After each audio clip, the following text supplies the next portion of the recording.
तुम्ही हळद लागवड करताय, या 3 चुका जर झाल्या तर नुकसान निश्चित आहे। सर्वात पहिलं, चांगल्या प्रतीच्या कंदांचा वापर न करणं। अनेक जण सडलेले किंवा जुने बियाणं वापरतात, त्यामुळे तुमच्याकडे हळदीचं रोप चांगलं वाढत नाही। हे सर्वात महत्त्वाचं कारण आहे। पाण्याचं योग्य नियोजन न करणे। खूप जास्त पाणी किंवा कमी पाणी या दोन्ही गोष्टींमुळे हळदीवर परिणाम होतो। मातीची योग्य चाचणी न करणे। मातीचा pH आणि सेंद्रिय घटक हे समजून न घेतल्यामुळे खत व्यवस्थापनामध्ये गोंधळ होतो। माती ही पाण्याचा निचरा होणारी असावी। रोग आणि कीड नियंत्रणाकडे दुर्लक्ष करणे। कंदकुज आणि करपा यासारख्या रोगांचा प्रादुर्भाव हळदीवर लवकर होतो। आणि सर्वात शेवटचे, योग्य वेळेवर हळदीची काढणी न करणे।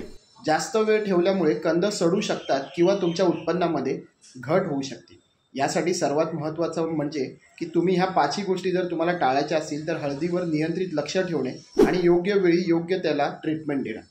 धन्यवाद।